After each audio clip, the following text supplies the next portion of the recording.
परीक्षार्थियों, आप सभी का फिर से एक बार मैं वेलकम करता हूं हमारी इस जबरदस्त सेशन पर, जहां पर मैं कुलदीप सर आप सभी के लिए लेकर आओ फिर से एक बार विज्ञान के वो जबरदस्त क्वेश्चन जो अभी तक हमारे बीपीएससी की एग्जामिनेशन में पूछे गए, बीपीएससी तैयारी और जो कंबाइंड की एग्जाम होती है उन सभी एग्जामिनेशन में पूछे गए बीपीएससी के शानदार क्वेश्चन की ये सीरीज चल रही है, जहां पर फिजिक्स, केमिस्ट्री, बायोलॉजी के सभी क्वेश्चन पढ़ने वाले हैं। और साथ में इसके ऊपर से और कौन कौन से प्रकार के क्वेश्चन जो यहाँ पर पूछा जा सकता है, ये सभी लोग सभी चीजें जो है हम पढ़ने वाले। तो सभी का स्वागत करता हूं, सभी को वेरी वेरी गुड आफ्टरनून। तो चलो बताए सभी लोग, आप सभी के लिए एक जबरदस्त मोटिवेशन। बिना मोटिवेशन के दिन कैसे शुरुआत करेंगे?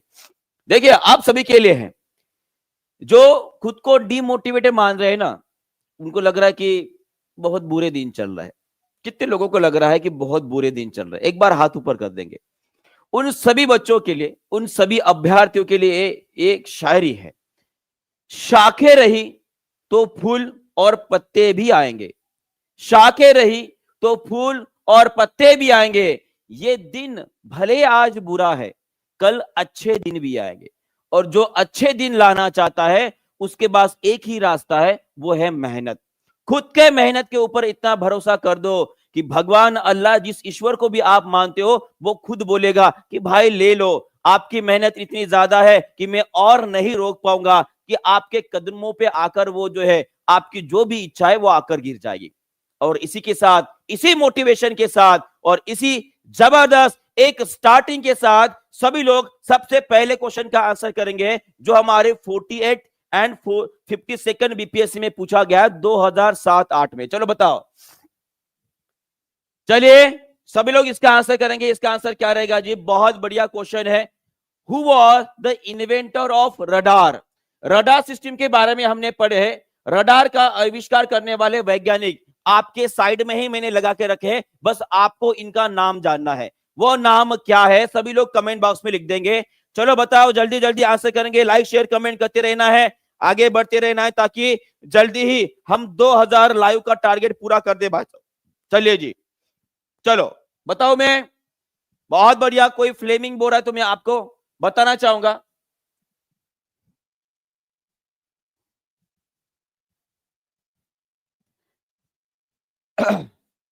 चलिए, इसका आंसर जो है, इसका आंसर है आपके रॉबर्ट वॉटसन। कौन है? रॉबर्ट वॉटसन जो है, इन्होंने सबसे पहले रडार का आविष्कार किया था। कोई बता सकता है रडार का फुल फॉर्म क्या है? तो चलो मैं आप सभी को उसके बारे में बताता हूं। रडार का फुल फॉर्म क्या है? देखो, रडार का मतलब क्या होता है? इसे बोला जाता है रेडियो डिटेक्शन एंड रेंजिंग। ये उसका फुल फॉर्म है। सभी लोग एक बार कमेंट बॉक्स में लिख देंगे, यह हमारे लिए इंपॉर्टेंट रहेगा।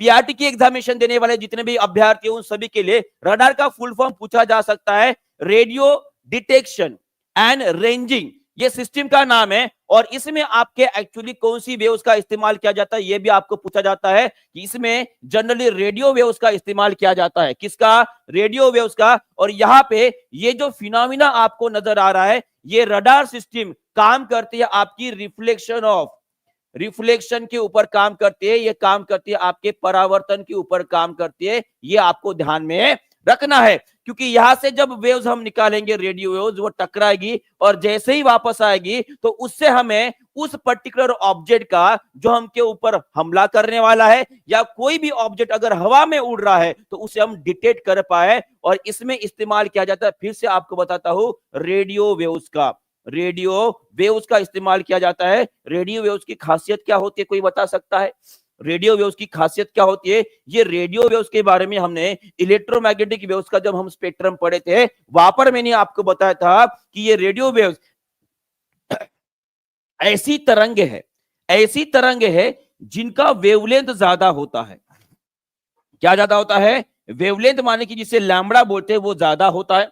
इसका मतलब क्या है? ये ज्यादा से ज्यादा अंतर जो है वो कवर कर पाते हैं, बराबर है। और उसी तरह से इनका जो फ्रीक्वेंसी होता है, जिसे हम क्या बोलेंगे? आवृत्ति बोलेंगे। वो आवृत्ति कैसी होती है जी? कम होती है। यह आपको ध्यान में रखना है। यही वो रेडियो वेव्स है जो हमारे जियो स्टेशनरी सैटेलाइट की तहत जो भी हम टेलीकम्युनिकेशन सिस्टम के ऊपर काम करते हैं, वहां पर भी इसका काम होता है। और ये जनरली आप सभी को पता है कि मिलिट्री पर्पस, एविएशन माने कि हवाई जहाज हो गए, मेट्रोलॉजी माने कि हमारा जो मौसम विज्ञान है और उसी तरह से मराइन नेविगेशन माने कि समुद्री नेविगेशन जो किया जाता है, उन सभी चीजों में इसका इस्तेमाल किया जाता है। और एक छोटा सा क्वेश्चन आप सभी के लिए, देखते हैं कितने लोग इसका उत्तर दे पाते हैं। आप सभी के लिए कुछ क्वेश्चन, चलो सभी लोग मुझे बताएंगे, साउंड के रिफ्लेक्शन के ऊपर, साउंड के रिफ्लेक्शन माने कि ध्वनि के परावर्तन के ऊपर,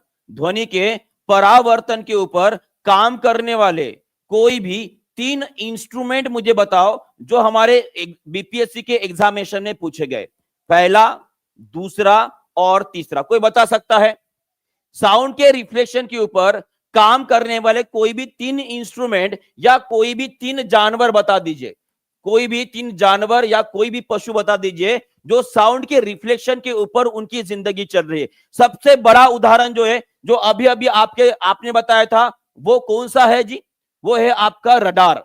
कौन सा है आपका? रडार। और उसके बाद कौन आएगा? उसके बाद आपका सोनार सिस्टम भी आ जाती। क्या आ जाएगी? सोनार सिस्टम भी आ जाएगी। और उसी तरह से इसमें और एक और आते, कुछ जानवरों की नाम बताऊंगा तो डॉल्फिन आ जाएगा, डॉल्फिन आ जाएगा। और उसी तरह से जो चमगादड़ होता है, जो चमगादड़ होता है, ये भी किसी ध्वनि या तरंग के रिफ्लेक्शन के ऊपर काम करता है। ये आपको ध्यान में रखना है। क्लियर है जी? चलो बहुत बढ़िया। और उसके बाद थोड़ा सा सोनार सिस्टम के बारे में जान लेते हैं, थोड़ा सा सोनार सिस्टम के बारे में जान लेते हैं। इसके ऊपर भी क्वेश्चन पूछा जा सकता है। तो सोनार का मतलब क्या होता है? सभी लोग कमेंट बॉक्स में लिखिए। सोनार का मतलब होता है साउंड नेविगेशन एंड रेंजिंग।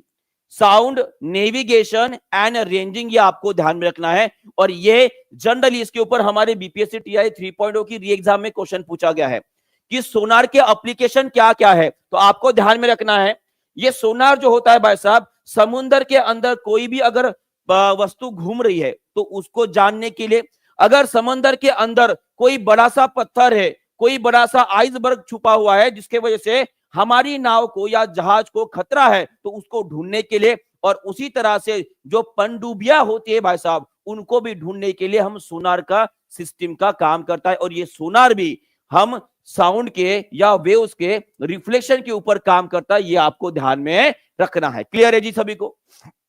यहां तक क्लियर हो गया है? इसका क्वेश्चन आया है, आप सभी को पता है, ठीक है। चलो उसके बाद आगे बढ़ते हैं, उसके बाद आगे बढ़ते, चलो सभी लोग ये देखो, ये है आपका सोनार सिस्टम के बारे में कुछ एक्स्ट्रा इंफॉर्मेशन मैं आपको बताता हूं। देखते हैं कितने लोग इसका आंसर कर पाते। चलिए एक बात मुझे बताइए, हमारे धरती के ऊपर की सबसे गहरी जगह कौन सी है? सबसे गहरी जगह कौन सी है? ये क्वेश्चन जो है हमारे यहाँ पे पूछा गया है, जीके जीएस में पूछा गया है। सभी लोग इसका आंसर कर देंगे, जितने लोगों को पता है सभी लोग जल्दी से आंसर कर देंगे। बताओ यहाँ पे हमारे धरती का सबसे गहरी जगह कौन सी है जी? कोई बता सकता है जी? वो है आपका चैलेंजर डीप करके एक जगह है, जिसे हम क्या बोलते हैं जी? उसे हम मरियाना ट्रेंच भी बोलते हैं, माने कि मरियाना गर्ता भी बोलते हैं। बराबर है? ये हमारे धरती की सबसे गहरी जगह है। और इसकी गहराई अगर मैं बोलूं, लगभग इसकी गहराई लगभग मान लीजिए 11 से 12 किलोमीटर है। एक अंदाजा बता रहा हूं, मुझे पक्का आंकड़ा नहीं पता है, पर 11 से 12 किलोमीटर है। ये इतना ज्यादा गहरा है, ज्यादा लग रहा है नहीं। इंसान जो है वो चांद के ऊपर चला गया, लाखों किलोमीटर दूर चला गया, पर मैं आपको बताना चाहूंगा अभी तक इंसान इस गहराई के अंदर नहीं जा पाया है। लगभग लगभग 8000 मीटर तक ही जा पाया है। ये आपको ध्यान में रखना है। 8000 मीटर माने कि सिर्फ और सिर्फ 8 किलोमीटर तक ही जा पा रहा है। क्योंकि उसके बाद में वो क्यों नहीं जा पा रहा है? कोई बता सकता है जी? कोई बता सकता है कि उसके बाद वो क्यों नहीं जा पा रहा है? इसके बारे में आपको बताना चाहूंगा। क्योंकि जैसे जैसे गहराई बढ़ती है किसी भी पानी के अंदर, वहां पे पानी का प्रेशर बढ़ता है। पानी का प्रेशर जो है वो बढ़ता है। ये प्रेशर इतना ज्यादा हो जाता है कि अभी हमारे मानव के पास जो पनडुब्बियां है, वो जिससे भी बनी हो, चाहे चाहे 1 मीटर मोटे स्टील से क्यों ना बनी हो, वो पूरी की पूरी पनडुब्बियां इस प्रेशर के कारण पूरी चकनाचूर हो जाती है। अगर मानव इतने गहराई में चला गया तो मानव का पूरा कचुंबर निकल जाएगा। क्या निकल जाएगा? कचुंबर निकल जाएगा। और इसीलिए मानव अभी तक ये गहराई तक नहीं पहुंच पाया है।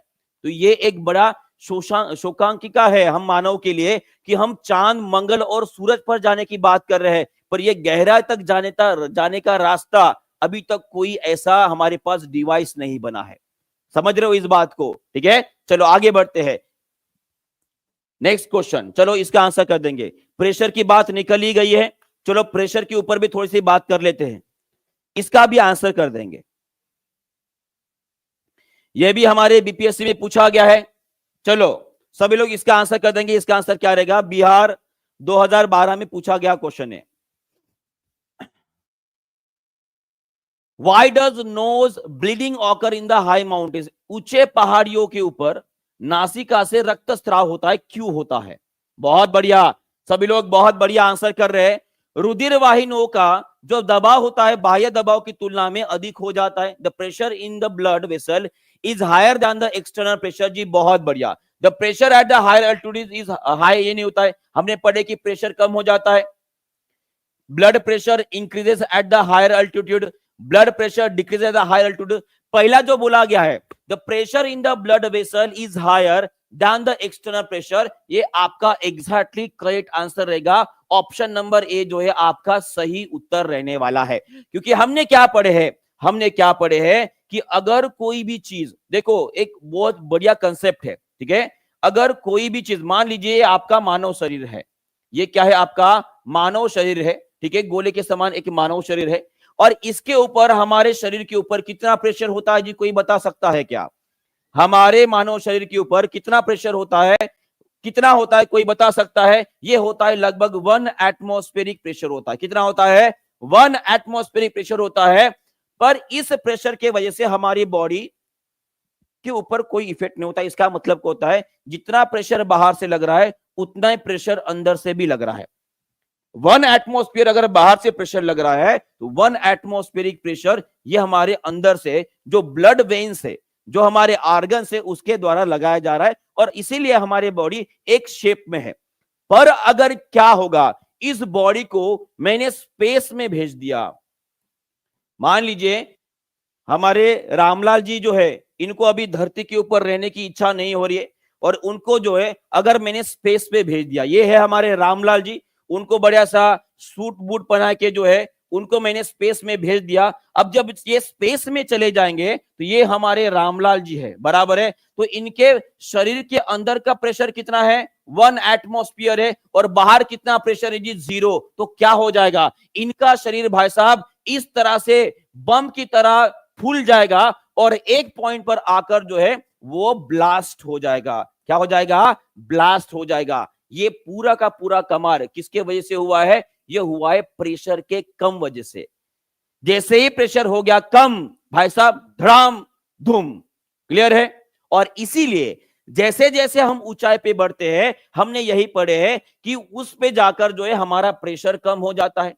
प्रेशर जो एटमॉस्फेरिक प्रेशर हो जाता है, जो वातावरण का प्रेशर दाब होता है, वो कम हो जाता है, और हमारे शरीर के जो वाहिकाएं है, जो ब्लड वेसल्स है, उनके द्वारा लगा गया प्रेशर बढ़ता है, और उसी के कारण हमारे नोज में जो ब्लड वेसल्स होते हैं वो फट जाती है, और वहां से रक्तस्राव होना लगता है। क्लियर है? सबको समझ में आ गया है प्रेशर का मतलब क्या है?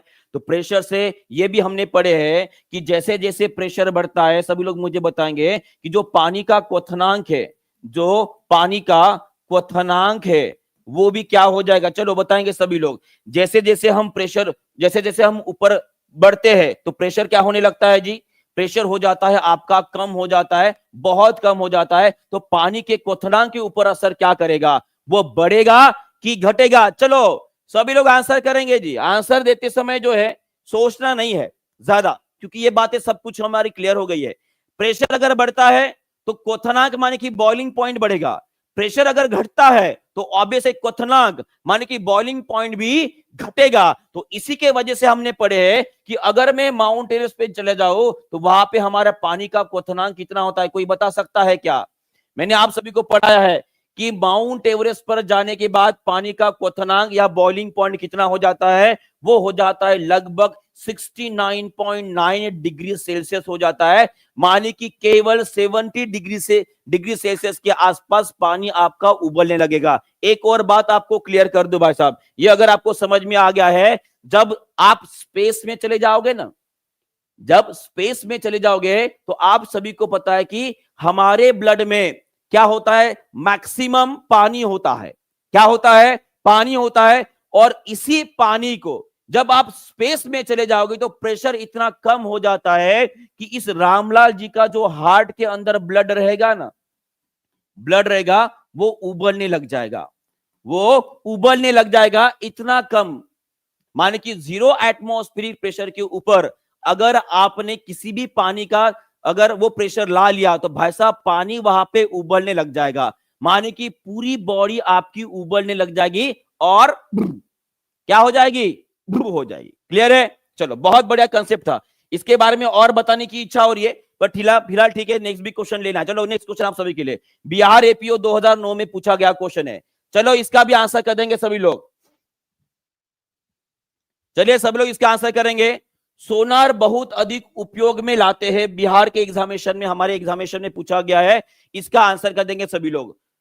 सोनार का मतलब होता है साउंड नेविगेशन एंड रेंजिंग। इसका उपयोग सर्वाधिक कहां पर किया जाता है? ये सेलर द्वारा, माने कि जो नाविक होते हैं उनके द्वारा किया जाता है। और सभी लोग मुझे बताएंगे कि एक सेलर द्वारा दूरी नापने के लिए कौन से इकाई का इस्तेमाल किया जाता है? दूरी नापने के लिए इकाई कौन सी इस्तेमाल की जाती है? सभी लोग इसका आंसर करेंगे, बताएंगे इसका आंसर क्या रहेगा। देखते हैं कितने लोगों को पता है। चलो बताओ जी, सभी लोग इसका आंसर कर देंगे। दूरी नापने के लिए इकाई कौन सा इस्तेमाल करेंगे? नाविक लोग, अरे जल्दी जल्दी बताओ। बहुत बढ़िया, नॉटिकल माइल्स और फैथम भी होता है। बहुत बढ़िया। तो हमने जो पढ़े हैं वो पढ़े हैं हमारे नॉटिकल माइल। नॉटिकल माइल जो होता है, ये इकाई जो है इस्तेमाल की जाती है किसके द्वारा जी? वो नाविक जो होते हैं उनके द्वारा इस्तेमाल की जाती है। ठीक है, चलो आगे बढ़ते हैं।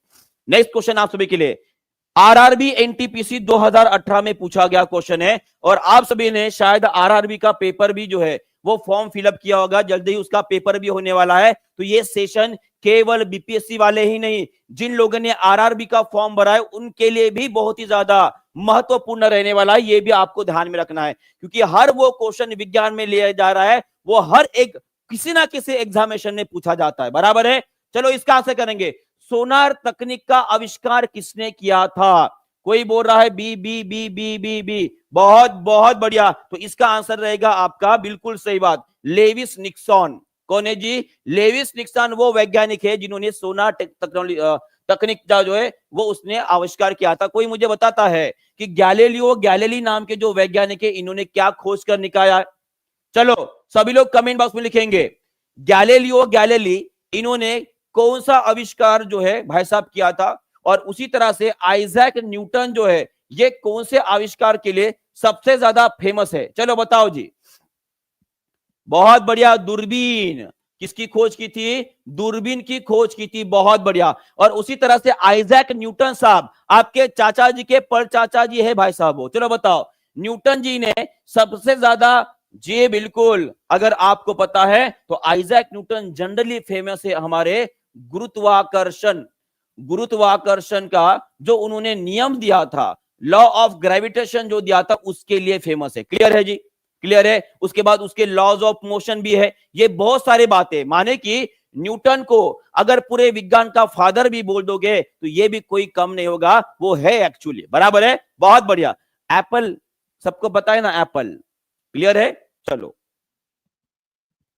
नेक्स्ट क्वेश्चन यूपीएससी में पूछा गया क्वेश्चन है। एक बात मुझे बताओ, कलेक्टर बनकर कैसे लगेगा? बहुत अच्छा लगेगा ना। चलो देखते हैं यहां पर, एटलीस्ट यूपीएससी नहीं दे पा रहे हो, ठीक है, नहीं दे रहे हो तो एटलीस्ट यूपीएससी का क्वेश्चन सॉल्व कर वो कम से कम थोड़ी सी फीलिंग अगर आ जाती है तो बहुत अच्छा हो जाएगा। चलो बताओ इस क्वेश्चन का आंसर क्या रहेगा?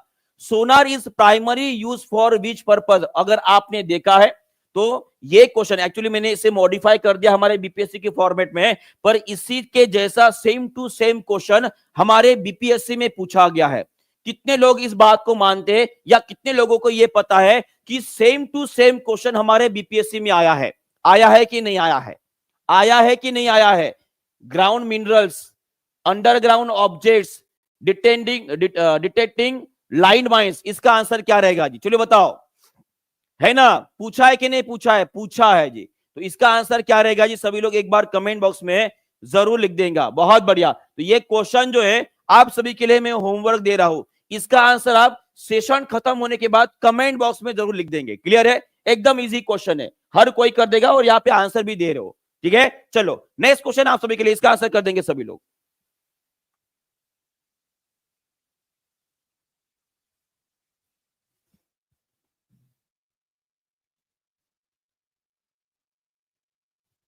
चलिए जल्दी जल्दी आंसर करेंगे सभी लोग। इसका आंसर क्या रहेगा जी?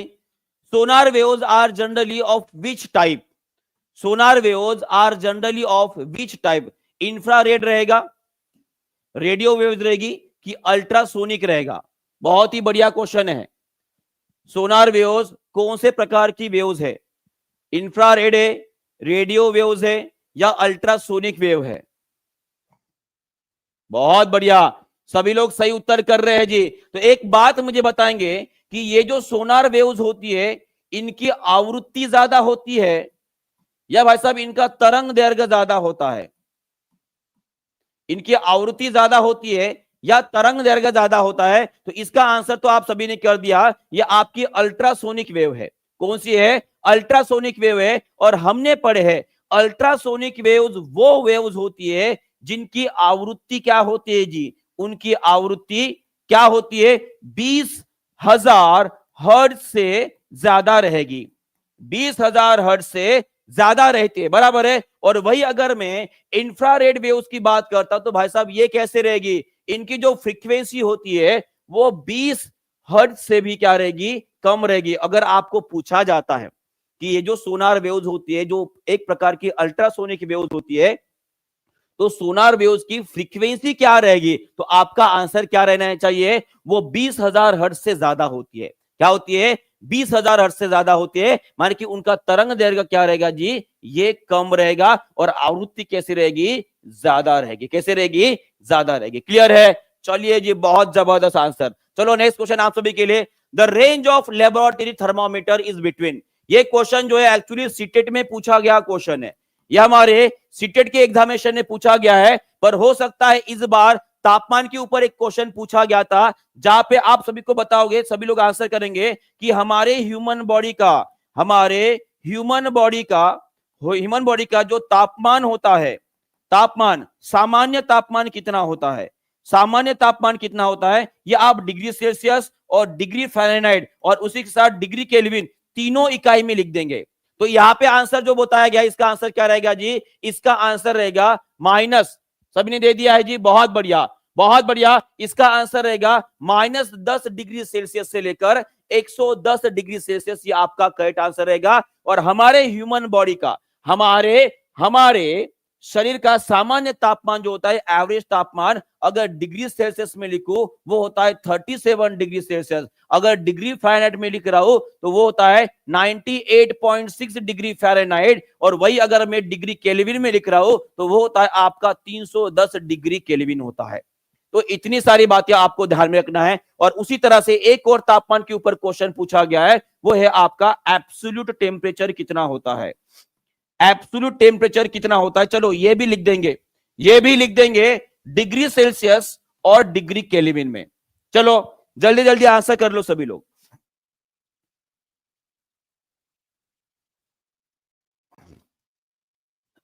चलो जल्दी जल्दी आंसर करेंगे सभी लोग, बहुत बढ़िया। इसका आंसर क्या रहेगा? एब्सोल्यूट टेम्परेचर कितना होता है? वो होता है डिग्री सेल्सियस में होता है -273.15 और वही केल्विन में होता है 0 केल्विन। कितना होता है? 0 केल्विन होता है जी, बहुत बढ़िया। चलो नेक्स्ट क्वेश्चन की तरफ बढ़ते हैं। और ये रहा हमारा थर्मामीटर, ये हमारा प्रयोगशाला में इस्तेमाल किया जाने वाला थर्मामीटर, जो हम मानव शरीर का तापमान भी गिनने के लिए इस्तेमाल करते हैं। सभी लोग मुझे कमेंट बॉक्स में लिखेंगे कि इस थर्मामीटर में कौन सा तरल धातु जो है वो उपयोग में लाया जाता है, तो उसका नाम क्या रहेगा? उसका नाम रहेगा आपका मर्क्यूरी। उसका नाम रहेगा मर्क्यूरी, जिसे हम पारा बोलते हैं। क्या बोलते हैं? पारा बोलते हैं। और उसी तरह से मैं अगर आपको बात पूछूं कि ये पारा ही क्यों इस्तेमाल किया जाता है, तो पारे की कुछ प्रॉपर्टीज होती है। It is a good conductor of heat, माने कि ये ऊष्मा का बहुत अच्छा सुचालक है। ये ऊष्मा का बहुत अच्छा सुचालक है। और उसी तरह से इसका थर्मल एक्सपांशन जो होता है वो कैसे होता है? लीनियर होता है। सर इसका मतलब समझ में नहीं आया है। इसका मतलब यह है, आप सभी को पता है कि किसी भी चीज को हम अगर गर्म करते हैं, हीट करते हैं, तो वो फूलती है। क्या हो रही है? फूल रही है। जैसे कि मान लीजिए ये हमारा कोई मर्क्यूरी है, मैं इसे अगर मान लीजिए 1 डिग्री सेल्सियस से बढ़ा रहा हूं, तापमान इसका बढ़ा दिया, तो मान लीजिए वो 1 सेंटीमीटर से उसकी लंबाई बढ़ा रही है।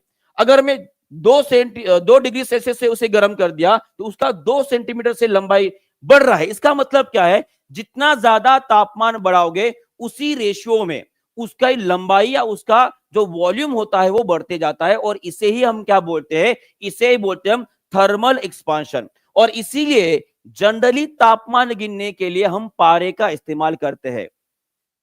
पर क्या पारे के अलावा कोई और भी है जिसका हम इस्तेमाल कर सकते हैं? अगर आपको पता है तो जल्दी से कमेंट बॉक्स में लिख दो, ताकि मैं आपका नाम ले सकूं। चलो बताओ, जो मुझे बताएगा कि थर्मामीटर में हम पारे के अलावा भी कोई चीज को इस्तेमाल कर सकते हैं, तो सभी लोग मुझे बताएंगे उसका नाम क्या है। मैंने आपको बताया है इसके बारे में। चलिए जी, सभी लोग आंसर करेंगे। बहुत बढ़िया। अंबिका राव जी ने बताया है इथेनॉल बोला है।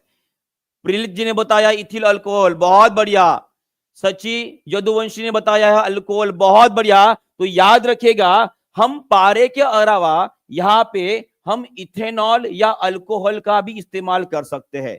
इथेनॉल या अल्कोहल का भी इस्तेमाल कर सकते हैं, यह आपको ध्यान में रखना है।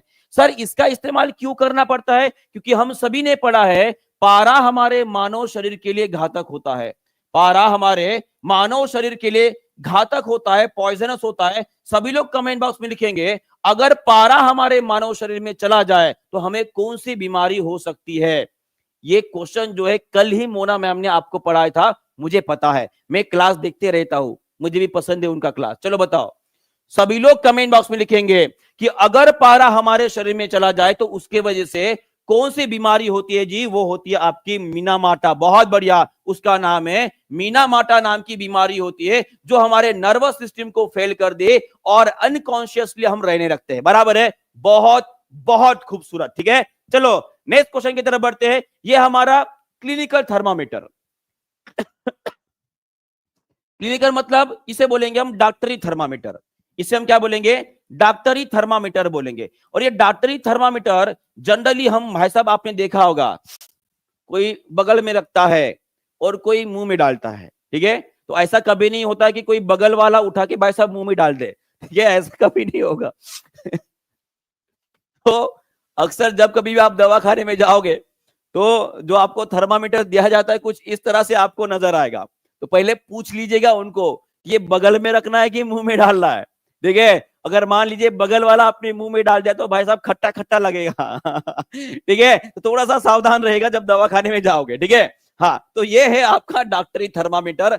और जनरली यहाँ पे जो तापमान गिना जाता है, उसका रेंज बहुत कम होता है। वो लगभग 35 से लेकर 42 डिग्री सेल्सियस तक होता है। और ये जनरली हमारे मानव शरीर का तापमान ही गिनने के लिए इस्तेमाल किया जाता है। ठीक है, ये आपको ध्यान में रखना है, मानव शरीर का तापमान गिनने के लिए इस्तेमाल किया जाता है। ठीक है, एक बात बताओ, सच्चे सच्चे बताना, कितने लोगों ने इस डॉक्टरी थर्मामीटर को भाई साहब इस तरह से मुंह में डालकर तापमान गिना है? चलो आगे बढ़ते।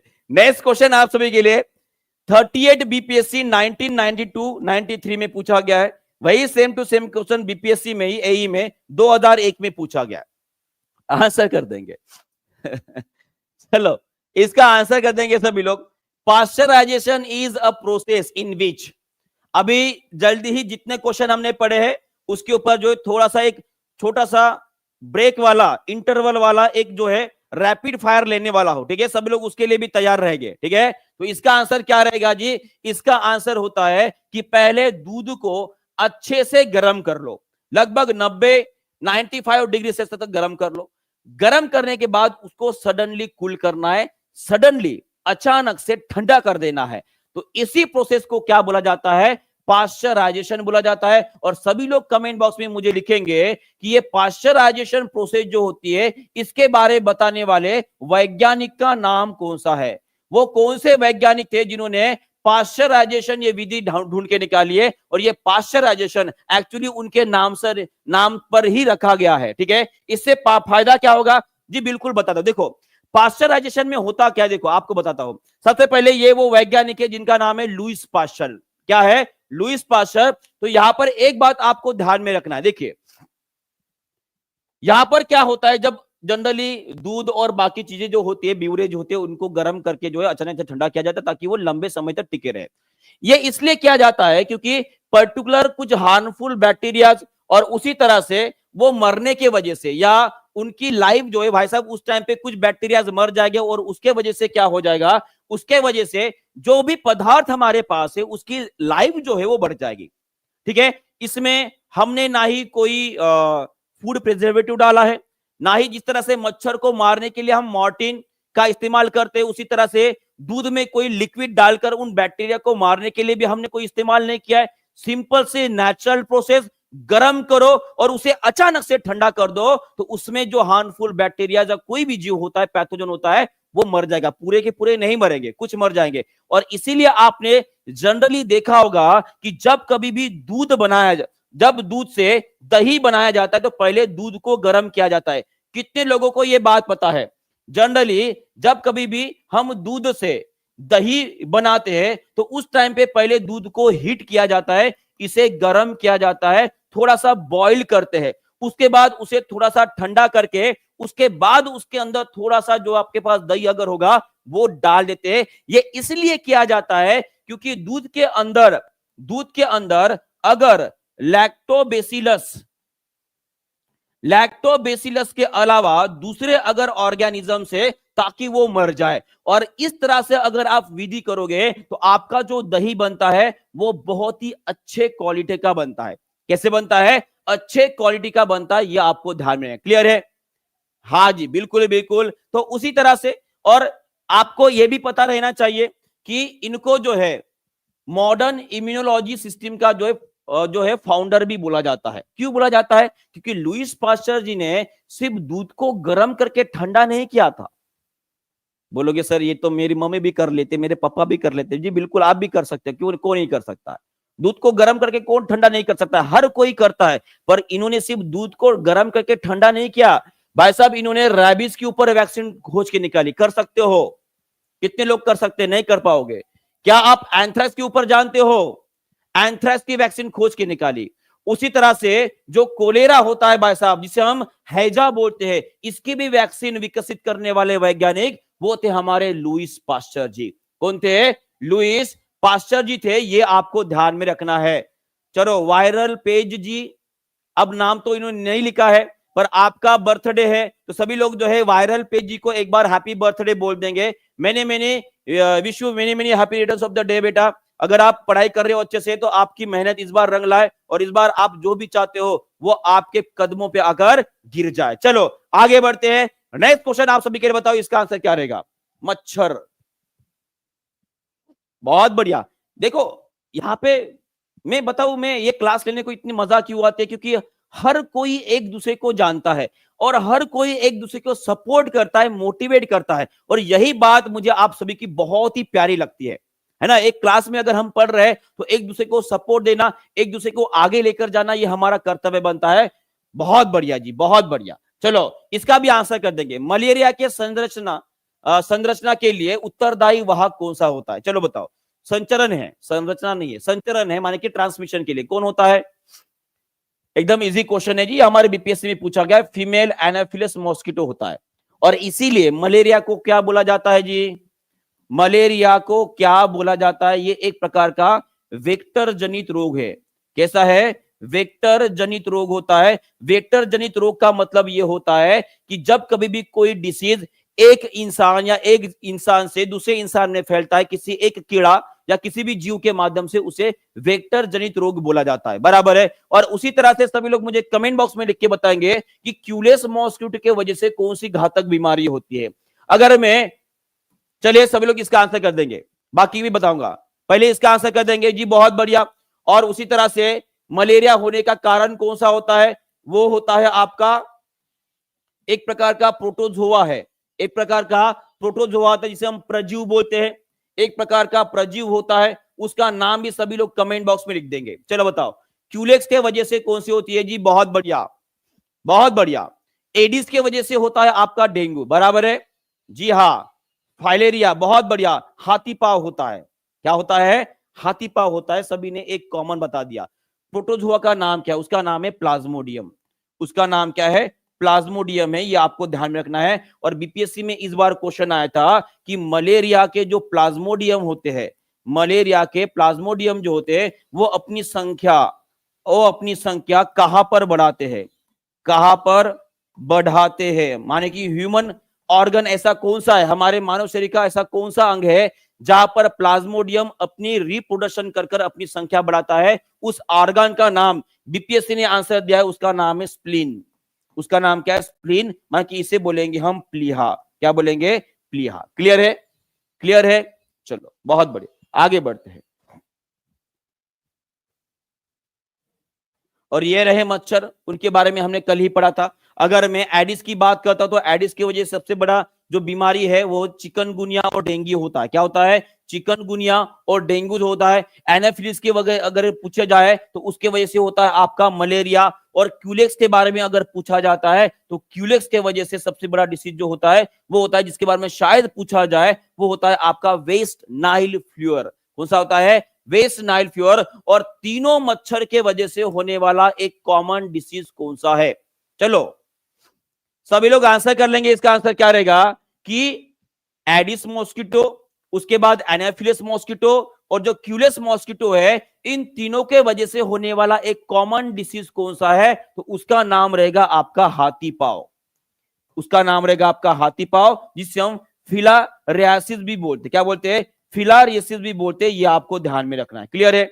और सभी लोग कमेंट बॉक्स में लिखकर बताएंगे कि ये फिलारियासिस जो डिसीज होता है, जो हाथी पाव होता है, हमारे मानव शरीर के कौन से तंत्र के ऊपर वो अटैक करते हैं, तो वो आपको ध्यान में रखना है। वो है आपकी लिम्फेटिक सिस्टम, लिम्फेटिक, जिसे हम लसिका तंत्र बोलते हैं। क्या बोलते हैं, जो लसिका तंत्र होता है उसके ऊपर हाथी पाव में जो होते हैं भाई साहब प्रोटोजोआ, वो अटैक करते हैं और उसको, क्लियर है। चलो आगे बढ़ते, नेक्स्ट। चलो इस क्वेश्चन की तरफ बढ़ते हैं। ये क्वेश्चन भी हमारे बीपीएससी में पूछा गया है, ये क्वेश्चन भी हमारे बीपीएससी में पूछा गया। सब लोग इसका भी आंसर कर देंगे, जल्दी से बताओ इसका आंसर क्या रहेगा। फास्ट, सभी लोग लाइक शेयर कमेंट करते रहेंगे। 1200 ही बच्चे आए हैं और लाइक कितने हुए भाई साहब, कम से कम 1000 लाइक तो हो गए होंगे, ऐसी आशा करता हूं। चलिए क्वेश्चन को पढ़ेंगे पहले जल्दी से और बताएंगे इसका आंसर क्या रहेगा जी। क्या बात है, इतने सारे लाइक, मेरी तो आंखों से आंसू निकल आया है ना। यहां पे देखो कितने बच्चे हैं, यहां पे लगभग 1200 बच्चे, और यहां पे लाइक सिर्फ आधे हुए हैं। हर बार बोलना पड़ता है, अभी करो लाइक, बोलने के बाद ही लाइक करोगे, मुझे पता है, इसलिए बोलना पड़ता है। हाँ करो, धड़ाधड़ लाइक करो, कर दिए। चलो इसका आंसर क्या रहेगा, इसका आंसर रहेगा अफ्रीकन स्लीपिंग सिकनेस नाम की बीमारी होती है। क्या होती है, वो डायलॉग बोलने को मत लगा बार बार, है ना, याद आ रहा है वो डायलॉग क्या है। हाँ ठीक है, पता है, जो बच्चे डेली क्लास करते हैं उन सभी को पता है वो डायलॉग क्या है। ठीक है हाँ। चलो इसका आंसर क्या रहेगा आपका, अफ्रीकन स्लीपिंग सिकनेस रहेगा। एकदम इजी क्वेश्चन है। ठीक है चलो आगे बढ़ते। सेत से मक्खी, क्या इसका नाम क्या है, सेत से, क्या नाम है, सेत से।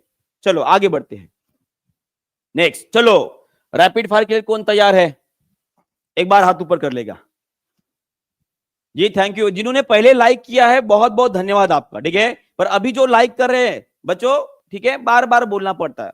ठीक है, क्या मतलब है। ठीक है चलो, 1200 के ऊपर बच्चे हैं, 1000 लाइक भी नहीं हुए।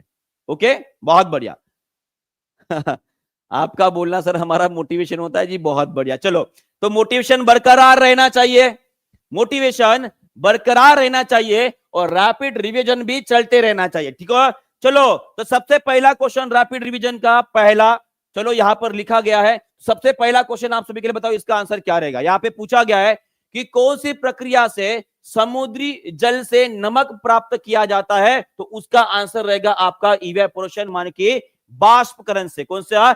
बाष्प बना के जो है भाई साहब पानी को उड़ा दोगे, क्या बचेगा? सिर्फ और सिर्फ सॉल्ट बचेगा। ये पहला क्वेश्चन हो गया। चलिए आगे, सेकंड क्वेश्चन आप सभी के लिए, what is the chemical name of salt form abundantly in sea water. यहां पे बोला गया है कि समुद्र के जल में सर्वाधिक पाया जाने वाला नमक कौन सा होता है। कौन सा रहेगा नमक? सभी लोग जल्दी से कमेंट बॉक्स में लिखेंगे।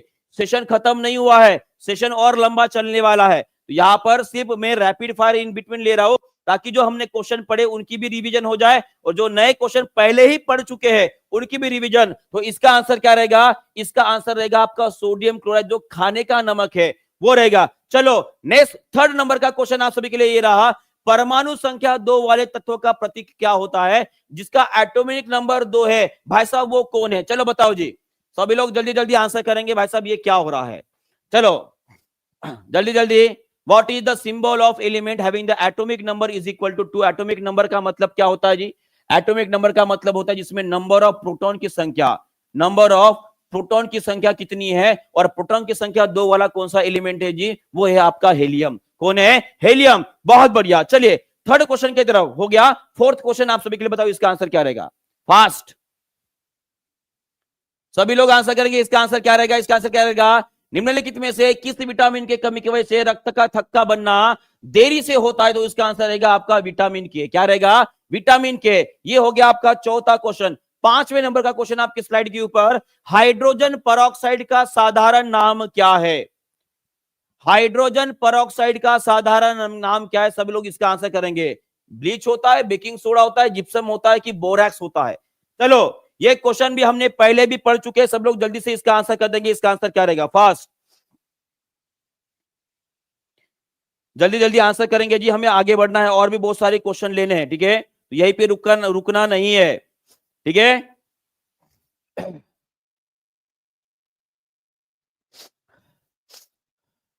बहुत बढ़िया। यहाँ पे मैक्सिमम लोगों ने जो है गलत आंसर दिया। मैं आपको बता जाऊंगा, इसका जो आंसर है वो ब्लीच है। इसका फार्मूला होता है आपका H2O2। इसका फार्मूला क्या होता है? H2O2, जो एक प्रकार का कीटनाशक या जंतु मारने के लिए इस्तेमाल किया जाता है। ठीक है, ब्लीच, यह आपको ध्यान में रखना है। उसी तरह से सभी लोग कमेंट बॉक्स में bleaching powder, bleaching powder, bleaching powder, इसका केमिकल फार्मूला जो है, इसका केमिकल फार्मूला लिख देंगे। केमिकल फार्मूला, उसका नाम क्या है वो भी लिख देंगे। ये आप सभी के लिए होमवर्क रहेगा। क्लियर है? चलो आगे बढ़ते हैं। नेक्स्ट क्वेश्चन आप सभी के लिए, निम्नलिखित में से कौन सी गैस खाद्य उत्पाद में दुर्गंध का कारण बनती है? छठवें नंबर का क्वेश्चन, जल्दी जल्दी आंसर करेंगे सभी लोग। बहुत बढ़िया। तो इसका आंसर क्या रहेगा जी? इसका आंसर रहेगा आपका ऑक्सीजन। कितने लोगों ने गलत आंसर किया है? बहुत बढ़िया, CaOCl2। बहुत बढ़िया जी, बहुत बढ़िया। कैल्शियम हाइपोक्लोराइड या ऑक्सीक्लोराइड, बराबर है। चलो तो इसका आंसर क्या रहेगा? कौन सी गैस उत्पाद में दुर्गंध का कारण बनती है? तो उसका आंसर रहेगा आपका ऑक्सीजन। और कौन सी गैस खाद्य उत्पाद में दुर्गंध को बचाती है, तो उसका उत्तर क्या रहेगा? नाइट्रोजन। इसका उत्तर क्या रहेगा? नाइट्रोजन, जिसे हम रैंसिडिटी बोलते हैं। क्या बोलते हैं? रैंसिडिटी बोलते हैं। क्लियर है? चलो छठवें नंबर का क्वेश्चन क्लियर हो गया। आगे बढ़ते हैं। सातवें नंबर का क्वेश्चन आप सभी के लिए बताओ इसका आंसर क्या रहेगा? यहां पे बोला गया है कि नेचुरल गैस, जो हमारी प्राकृतिक गैस है, उसका मुख्य घटक कौन सा होता है? फास्ट। बहुत बढ़िया। और इसी तरह से आंसर देते रहना है, आगे बढ़ते रहना है। फास्ट। चलो इसका भी आंसर कर देंगे। इसका आंसर क्या रहेगा जी? इसका आंसर रहेगा आपका मीथेन। क्या रहेगा? मीथेन रहेगा जी। बहुत बढ़िया। चलो सातवें नंबर का क्वेश्चन खत्म। आठवें नंबर का क्वेश्चन आपके स्क्रीन के ऊपर, LPG is a mixture of. ये भी क्वेश्चन हमारे बीपीएससी में पूछा गया है। सभी लोग जल्दी जल्दी आंसर करेंगे। अभी तक 1000 लाइक कंप्लीट नहीं हुए, जल्दी से लाइक की बटन ठोक दो भाई साहब। 1300 के ऊपर बच्चे लाइक है, लाइव है, और यहाँ पे 1000 लाइक भी नहीं हुए। कितनी शर्म है ना, है ना, बात है ना वो। चलो रोक दिए भाई साहब, रोक दिए है। तो इसका आंसर क्या रहेगा? इसका आंसर रहेगा ब्यूटेन एंड प्रोपेन रहेगा। क्या रहेगा? ब्यूटेन एंड प्रोपेन रहेगा। चलो 8वां क्वेश्चन हो गया। 9वां क्वेश्चन आप सबके स्क्रीन के ऊपर, चलो बताओ इसका आंसर। प्रणाम अर्णव जी, बहुत देरी से आ गए आज।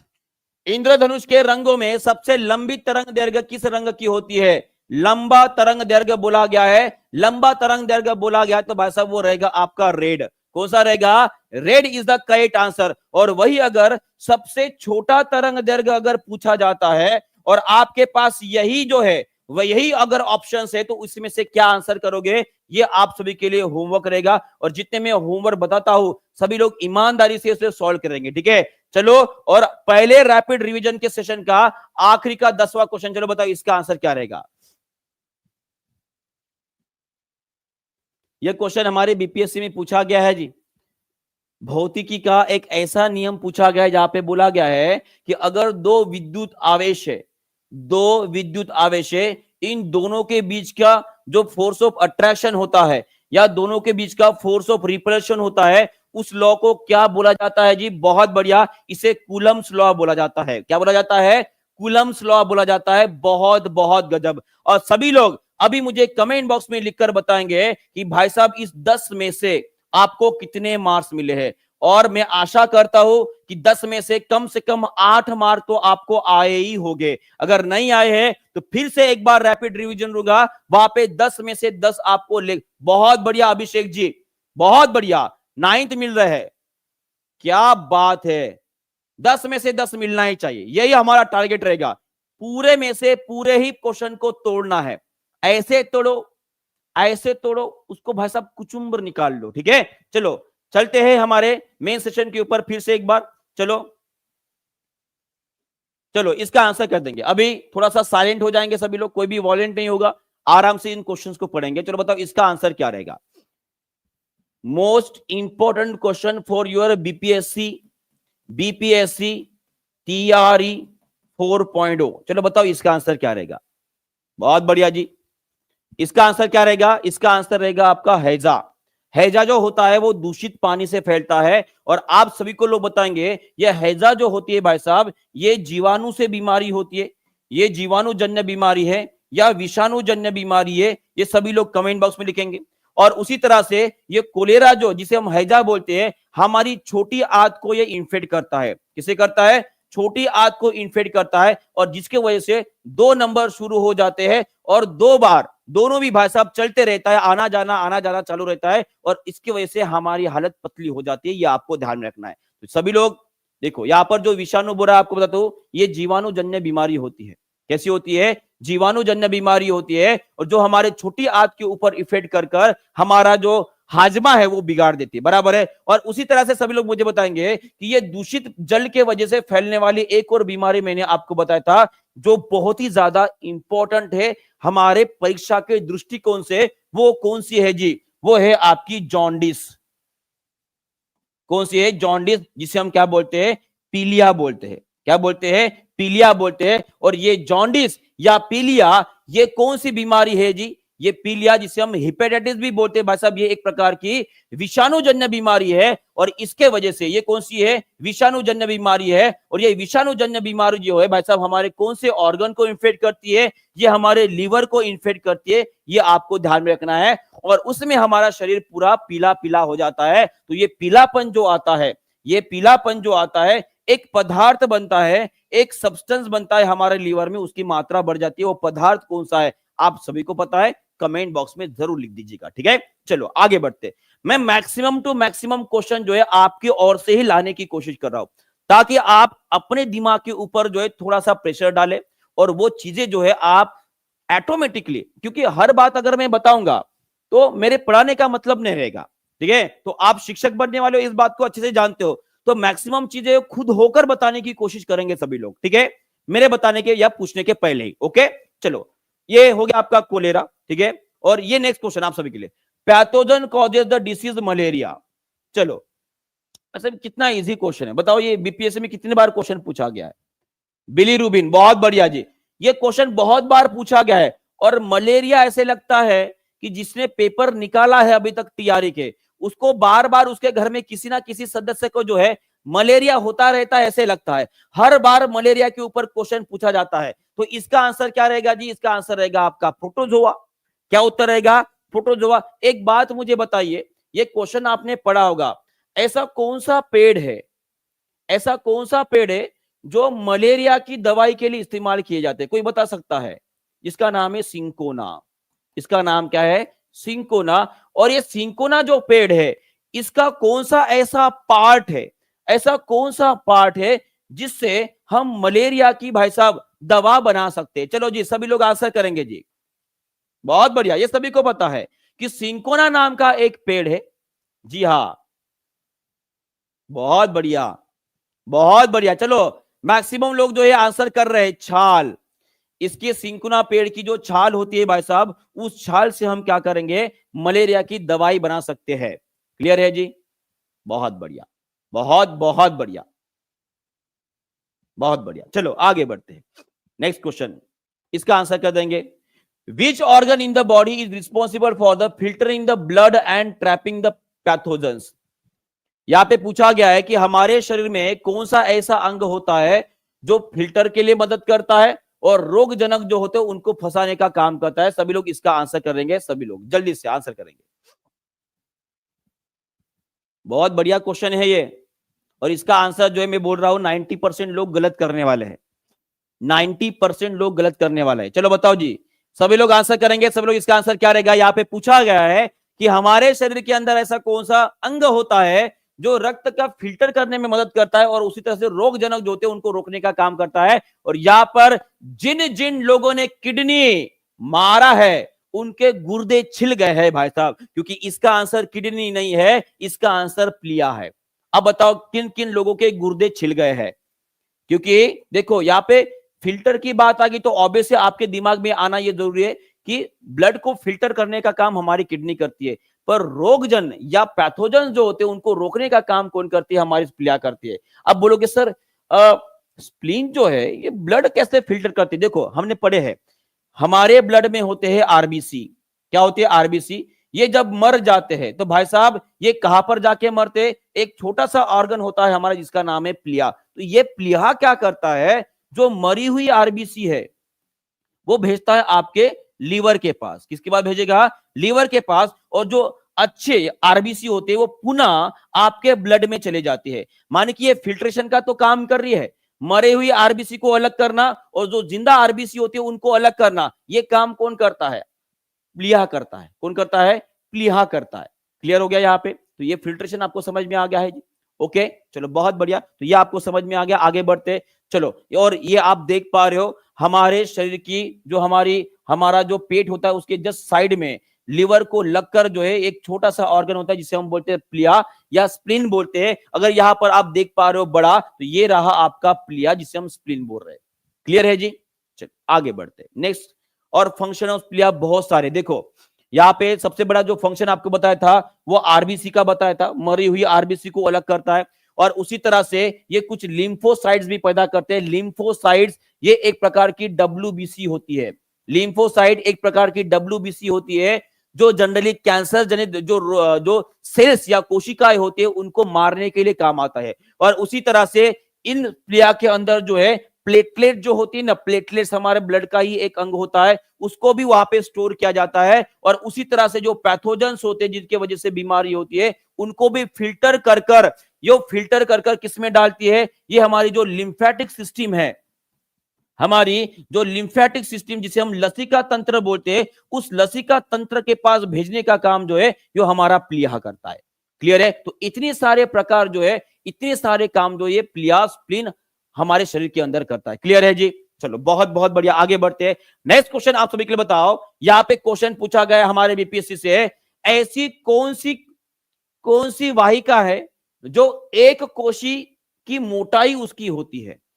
चलो सभी लोग आंसर करेंगे, बहुत बढ़िया। यहां पर लाइक 1.1 के लाइक हो गए तो आप सभी का धन्यवाद। 1.1 के लाइक कर दिए भाई साहब। नेक्स्ट टारगेट रहेगा हमारा 1.5 का, तो सभी लोग यहाँ पे 1.5 के ऊपर लाइव बच्चे भी है, अगर लाइक नहीं किया तो जल्दी से लाइक भी कर देंगे। बहुत बढ़िया। तो इसका आंसर क्या रहेगा जी? यहाँ पे जितने लोगों ने आर्टरीज बोले हैं भाई साहब, कैसे क्या बोल दिए हैं, इसका आंसर रहेगा आपका कैपिलरीज, माने की केशिकाएं रहेंगे।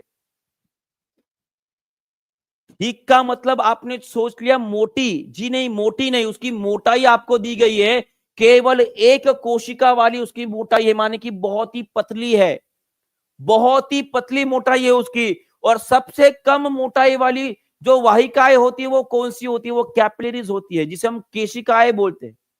क्या बोलते हैं?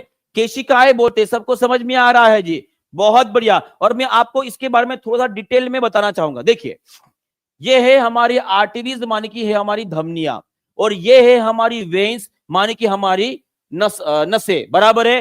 कैपिलरीज वो चीज है जो आर्टरीज और नसें दोनों को जोड़ती है। सभी लोग कमेंट बॉक्स में लिखेंगे, ये क्वेश्चन पूछा जा सकता है। क्वेश्चन क्या है जी? क्वेश्चन ये है कि धमनियां और नसें दोनों को जोड़ने वाली वाहिकाओं का नाम क्या है? तो उस वाहिका का नाम है आपकी कैपिलरीज। और यही कैपिलरीज जो होती है जहां से जो भी पोषक तत्व होता है किसी भी कोशिका की तरफ बढ़ता है। और वहां पे प्रोसेस कौन सी होती है? ऑस्मोसिस और डिफ्यूजन की प्रोसेस होती है, जिसके तहत कोई भी कैपिलरी किसी भी कोशिका की तरफ क्या बताती है? वो पोषक तत्व पहुंचाती है। क्लियर है जी? क्लियर हो गया है? किडनी अटैक भी हो जाएगा जी, बिल्कुल हो जाएगा, वो भी देख लेते हैं। और उसके बाद अगर मैं आर्टरीज की बात करता हूं, धमनियों की बात करता हूं, तो ये धमनियां, इसकी खासियत क्या है कि इसके अंदर का प्रेशर प्रेशर सबसे ज्यादा होता है। प्रेशर ज्यादा होने की वजह से इसकी जो मोटाई होती है, इसकी मोटाई जो है वो सबसे ज्यादा रहेगी। और उसी तरह से ये आर्टरीज जो धमनियां काम करती है, वो जनरली आपकी शरीर के विभिन्न अंगों से और हार्ट को जोड़ती है। तो हार्ट से जनरली जो विभिन्न अंग है, इसकी तरफ जाने वाली जो वाहिका है उनको हम धमनियां बोलते हैं। और ये जनरली आपका शुद्ध रक्त जो होता है उसका वहन करती है, माने कि इसमें ऑक्सीजन युक्त रक्त बोलेंगे। पर एकमात्र ऐसी धमनी है जो अशुद्ध रक्त का वहन करती है। सभी लोग कमेंट बॉक्स में लिखेंगे, चलो जी, सभी लोग कमेंट बॉक्स में लिखेंगे कि यहां पर ऐसी कौन सी धमनी है जो अशुद्ध रक्त का वहन करती है। तो वो उसका आंसर रहेगा आपकी पल्मोनरी आर्टरी, जिसे हम बोलते हैं फुफ्फुसीय धमनी। क्या बोलेंगे?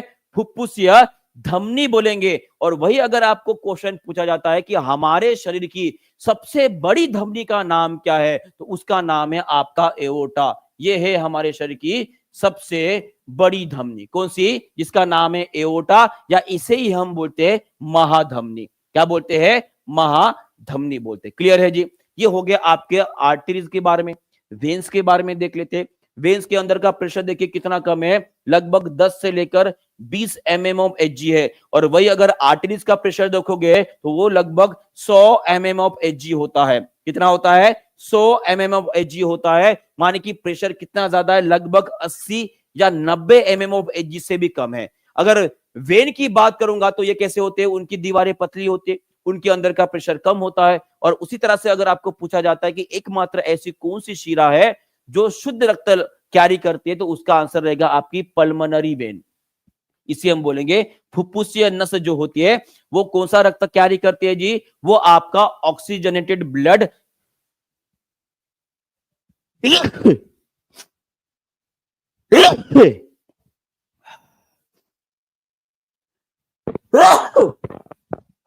बहुत भयानक सर्दी हो गई है, ठीक है? इसे बोलेंगे हम ऑक्सीजन युक्त रक्त।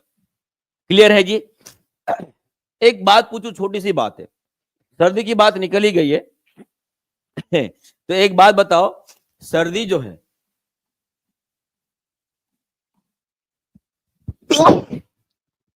सर्दी जो है वो कौन से माइक्रो ऑर्गेनिज्म के वजह से होती है?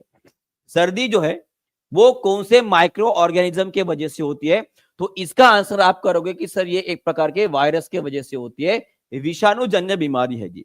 कौन सी बीमारी है? विषाणुजन्य बीमारी है। और जब हम छींकते हैं तो पता है हमारे नाक से निकलने वाली जो हवा उसकी गति कितनी होती है? कोई बता सकता है? कोई बता सकता है? लगभग 120 से लेकर 140 किलोमीटर प्रति घंटा। फिर से बता रहा हूं, नाक से निकलने वाली जो हवा छींक के दौरान उसकी गति होती है लगभग 120 से लेकर 140 किलोमीटर प्रति घंटा। इतने जबरदस्त गति से वो बाहर निकलता है। और इसलिए छींक अगर आती है तो जनरली रुमाल या हाथ उसके ऊपर रखना चाहिए, उसको रोकना नहीं चाहिए, क्योंकि उसका बैड इफेक्ट हमारे लंग्स के ऊपर गिरता है। क्लियर है? चलो आगे बढ़ते हैं। और ये रही हमारी कैपिलरीज, ठीक है, जिसके अंदर का प्रेशर जो है, प्रेशर का जो है वो वेंस से ज्यादा होता है। एक बात यहां पे क्लियर कर दो, अगर मैं बात करता हूं, हमारे मानव शरीर के अंदर, जो वाहिकाएं है उनके अंदर के अगर मैं प्रेशर की बात करता हूं, उनके अंदर के मैं प्रेशर माने कि दबाव की अगर मैं बात करता हूं, तो दबाव के अनुसार अगर मैं लगाऊंगा तो आपको याद रखना है जो हमारी धमनियां है इसके अंदर प्रेशर सबसे ज्यादा रहेगा। उसके बाद रहेगी हमारी कैपिलरीज रहेगी, आपकी कैपिलरीज रहेगी, और उससे ज्यादा कम रहेगी नसें, माने कि हमारी वेंस जो होती है उनके अंदर सबसे कम प्रेशर होता है। अगर आपको पूछा जाता है कि मानव शरीर के अंदर ऐसी कौन सी वाहिका है जिनके अंदर सबसे कम प्रेशर होता है, तो उसका आंसर रहेगा आपकी नसें। क्या रहेगा? नसें। और वही अगर मैं मोटाई की बात करता हूं, या उसके विड्थ की बात करता हूं, तो सबसे ज्यादा विड्थ किसकी रहेगी? वो रहेगी आपकी धमनी की, उसके बाद रहेगी आपकी नसें, और उसके बाद रहेगी आपकी कैपिलरीज रहेगी। कौन रहेगी? कैपिलरीज रहेगी। माने कि सबसे कम मोटाई किसकी होती है जी? कैपिलरीज की होती है। ओके जी। अंकिता यादव जी बोले कि सर 11.2 किलोमीटर से भगा देंगे क्या? बिल्कुल जी, भगा दो, पृथ्वी के बाहर चला जाएगा। ठीक है, चलो बहुत बढ़िया। और एक बात और आपको क्लियर कर देता हूं कि हमारे हार्ट्स के अंदर विभिन्न भागों में, चरणों में वॉल्स होते हैं जो कि हमारा ब्लड का जो फ्लो होता है वो एक ही दिशा में रखने में मदद करता है। सभी लोग मेरे शब्दों के ऊपर ध्यान देंगे। हमारे हार्ट के अंदर हर चेंबर में जहां पर वाहिकाएं ओपन हो रही है वहां पे एक प्रकार के वॉल्व्स होते हैं, और ये वॉल्व क्या करते हैं? हमारे ब्लड को यूनिडायरेक्शनल रखने के लिए ये वॉल्व्स क्या होते हैं? ये वॉल्व्स जो होते हैं हमारे ब्लड की यूनिडायरेक्शनल रखने के लिए, मान कि एक ही दिशा में कायम रखने के लिए महत्वपूर्ण कार्य करती है। और ये वॉल्व्स कौन कौन सी होती है ये भी आप थोड़ा सा देख लीजिए। देखिए, अगर मैं बात करूंगा यहां पर ये ओपन होने वाली ये जो हमारी वाहिका है वो कौन सी है जी? ये है हमारी पल्मोनरी आर्टरी। कौन सी है? फुफ्फुसीय धमनी है। यहां पर जो वॉल होता है इसे पल्मोनरी वॉल बोला जाता है। क्या बोलेंगे? पल्मोनरी वॉल बोला जाता है। और उसी तरह से यहां पे भी एक वॉल होता है जो हमारे राइट एट्रियम से राइट वेंट्रिकल में ओपन होता है, उसे हम ट्राइकस स्पीड वॉल बोलते हैं। क्या बोलते हैं? ट्राइकस स्पीड वॉल बोलते हैं। और उसी तरह से यहां पर भी वॉल रहता है। एक सबसे बड़ी जो हमारी महाधमनी यहां से बाहर निकल रही है, यहां पे आपका एओर्टिक वॉल रहेगा। और उसी तरह से हमारा लेफ्ट एट्रियम है ना, जो हमारा बाया अलिंद है, वहां से जो हमारा बाया निलय होता है यहां से ओपन होने वाला भी एक वॉल होता है, इसे मिट्रल वॉल बोलते हैं। क्या बोलते हैं? मिट्रल वॉल बोला जाता है। ये आपको ध्यान में रखना है। इस वॉल्स के ऊपर डिटेल में पढ़ना है क्या? एक बार हाथ ऊपर कर लेंगे। सभी लोग मुझे बताएंगे इन वॉल्स के ऊपर डिटेल में अगर क्वेश्चन लेना है तो मैं कल का जो हमारा सेशन रहेगा वहां पे और डिटेल में पढ़ाने के लिए जो है इन वॉल्स के ऊपर मैं क्वेश्चन लेकर आऊंगा। कौन सा वॉल कहां पर होता है, वो उसका कार्य कौन सा होता है, ये सभी बातें हम कल पढ़ेंगे। क्लियर है? चलो बहुत बढ़िया। तो इस क्वेश्चन का थोड़ा सा आंसर कर देंगे कि हमारे ह्यूमन हार्ट में कितने चेंबर्स होते हैं। एकदम इजी वाला क्वेश्चन है जी, एकदम पप्पी वाला क्वेश्चन है। इसका आंसर बताएंगे सभी लोग। मानव हृदय में कितने कक्ष होते हैं, कितने चेंबर होते हैं? सभी लोग आंसर कर देंगे। इसका आंसर क्या रहेगा जी? बहुत बढ़िया है, इसका आंसर रहेगा आपका 4। तो बताएंगे मुझे 3 चेंबर वाला जानवर और 2 चेंबर वाला जानवर का नाम बता दो। चलो 3 चेंबर किसमें होते हैं? आंसर करेंगे सब लोग जल्दी से, बताओ इसका आंसर क्या रहेगा? 1.2 के ही लाइक हुए, लाइक कर रहे हो कि नहीं कर रहे हो? जिन्होंने लाइक नहीं किया है भाई साहब,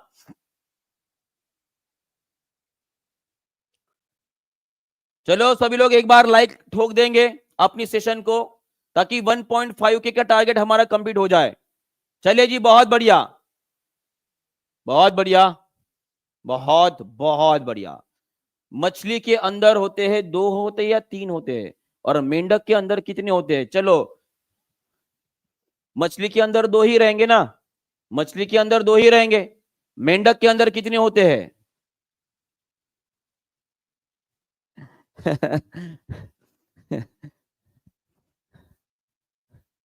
जी हाँ, एम्फीबियंस के अंदर जनरली 3 होते हैं। कितने होते हैं? 3 होते हैं, जैसे कि मेंढक हो गया। ठीक है। मगरमच्छ हार्ट के कितने टुकड़े? मगरमच्छ में हार्ट के कितने टुकड़े? याद रखिएगा। ठीक है, यहां पे मैंने लिख दिया है। चलो नेक्स्ट क्वेश्चन आपके स्क्रीन के ऊपर ये रहा। जोड़ियां लगानी है और बहुत ही इंपॉर्टेंट क्वेश्चन है ये, आप सभी के लिए मोस्ट इंपॉर्टेंट क्वेश्चन रहेगा। यहां पे आपको जंतु दिए गए, जानवर दिए, और उनके अंदर जो अपशिष्ट पदार्थ होते हैं वो कौन से होते हैं ये दिया गया है। सभी को क्वेश्चन विजिबल होगा, ऐसी आशा करता हूं सभी लोग आंसर करेंगे। अगर मैं मछली की बात करता हूं तो मछली के अंदर जो अपशिष्ट पदार्थ निकलता है वो कौन सा होता है? एम्फीबियंस के अंदर कौन सा होता है? माने कि उभयचर की अगर मैं बात करता हूं तो उभयचर के अंदर कौन सा होता है? बर्ड्स माने कि जो पंछी है भाई साहब, उनके अंदर कौन से रहेंगे? और मैमल्स माने कि जो स्तनधारी होते हैं उनके अंदर कौन से होते हैं? सभी लोग जोड़ियां लगाएंगे। मैमल्स की बात करूंगा तो हम भाई साहब यूरिया निकालते हैं। क्या निकालते हैं? यूरिया निकालते हैं। पंछी जो होते हैं भाई साहब वो यूरिक एसिड निकालते हैं। आपको याद है, मैंने कल आपको बताया था, अगर याद आ रहा, मैंने बोला था कि आते आते पंछी ने पोटी कर दी। उस टाइम पे मैंने आपको बताया था, कितने लोगों को याद आ रहा है? खेल खेल में सीखो, तो ये टीचिंग परीक्षा में ही आपको सीखने को मिलेगा। कल ही मैंने आपको बताया था, पंछी ने पोटी कर दी, तो आप ही ने बताया सर पोटी में होता है आपका यूरिक एसिड होता है, इंसान के अंदर होता है यूरिया, फिश के अंदर होता है आपका अमोनिया, और जो आपके एम्फीबियंस होते हैं भाई साहब उनके अंदर क्या रहेगा जी? इसका ऑप्शन 4 रहेगा। एक से अधिक पानी में रहेंगे तो अमोनिया निकालेंगे भाई साहब, जमीन के ऊपर आ जाएगा तो क्या निकालेंगे भाई साहब? बाकी कुछ निकाल लेंगे। क्लियर है सभी को? यहां पे क्लियर हो गया तो आंसर क्या रहेगा आपका? आंसर रहेगा आपका 3 से चालू हो जाएगा आंसर, 3 रहेगा। उसके बाद एम्फीबियंस का 4 रहेगा। कुछ गलत हुआ यहां पे? एम्फीबियंस बर्ड्स यूरिक एसिड निकालते हैं, सी का 1 आ जाएगा, सी का 1। मैमल्स का आ जाएगा 2, डी का आ जाएगा 2, डी का 2 यहां पर नजर आ रहा है, तो ये दो तो कट ही गए हैं। सी का 1 ठीक है। उसके बाद फिश का रहेगा अमोनिया, तो ए का आ गया 3, मान कि ये ऑप्शन नंबर ए जो है आपका करेक्ट आंसर दिख रहा है। पर यहां पे देखो ये ऑप्शन डबल डबल हो गया, कुछ तो भी यहां पे गड़बड़ी है। तो बी का यहां पे जो है ऑप्शन नंबर 4 आना चाहिए। यहाँ पे थोड़ा सा मिस प्रिंट हो चुका है, ये थोड़ा सा करेक्ट कर लेंगे सभी लोग। ठीक है, क्लियर है जी?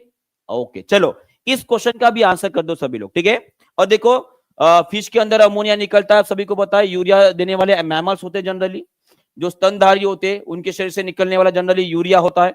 और उसी तरह से जो पंछी होते हैं भाई साहब, और कुछ जो आपके इंसेक्ट्स होते हैं उनके अंदर जो है यूरिक एसिड निकलता है। और उसी तरह से, हाँ जी बिल्कुल बिल्कुल। चलो आगे बढ़ते हैं। अगर आपको पूछा जाए, अगर आपको पूछा जाए कि इन तीनों में से अमोनिया, यूरिया और यूरिक एसिड, तीनों में से सबसे ज्यादा घातक अपशिष्ट पदार्थ कौन सा है? घातक अपशिष्ट पदार्थ कौन सा है? कौन सा एक्सेटरी प्रोडक्ट है? चलो बताओ सभी लोग इसका आंसर करेंगे। सबसे ज्यादा, सबसे ज्यादा, तो उसका आंसर क्या रहेगा जी? उसका आंसर रहेगा आपका अमोनिया। कौन सा रहेगा? Ammonia is the most poisonous excretory substance that is form in our body. ठीक है, और ये मछलियों के बॉडी के अंदर होता है, और इसीलिए ये अमोनिया को अगर शरीर से बाहर निकलना है, शरीर से बाहर अगर निकलना है तो वहां पे पानी की मात्रा ज्यादा चाहिए। पानी की मात्रा कैसे चाहिए? ज्यादा चाहिए, आपको ध्यान में रखना है। और सेकंड नंबर पे जो पॉइजनस सब्सटेंस होता है वो रहेगा आपका यूरिया। और एक बात बता दूं, सभी लोग मुझे कमेंट बॉक्स में ये लिख के बताएंगे कि हमारे शरीर का ऐसा कौन सा ऑर्गन या कौन सा अंग होता है जो हमारे शरीर में बनने वाला अमोनिया उसे कन्वर्ट करता है आपके यूरिया में। इसका भी आंसर सभी लोग कमेंट बॉक्स में लिख देंगे। और उसी तरह से अगर मैं यूरिक एसिड की बात करता हूं तो सबसे कम घातक होता है, और इसे सबसे कम पानी लगता है, सबसे कम पानी लगता है शरीर के बाहर निकालने के लिए। क्लियर है? तो आगे चलते हैं और ये क्वेश्चन जो है मैं आप सभी के लिए होमवर्क दे रहा हूं। सभी लोग इस क्वेश्चन का आंसर जो है कमेंट बॉक्स में जरूर लिख देंगे। और उसी तरह से मैं आपको बात बता दूं कि ये क्वेश्चन आपके लिए मोस्ट इंपॉर्टेंट रहेगा। ये कैसे रहेगा? मोस्ट इंपॉर्टेंट रहेगा। इसका पूरा डिटेल एनालिसिस हम कल के क्लास में करने वाले हैं। तो सभी लोग इसको आंसर के तौर पर लिखेंगे कमेंट बॉक्स में और बताएंगे आपकी और राय क्या है। ठीक है जी, चलो बहुत बहुत बढ़िया। Good bye, god bless you all and take care and all the best for your studies. Bye bye.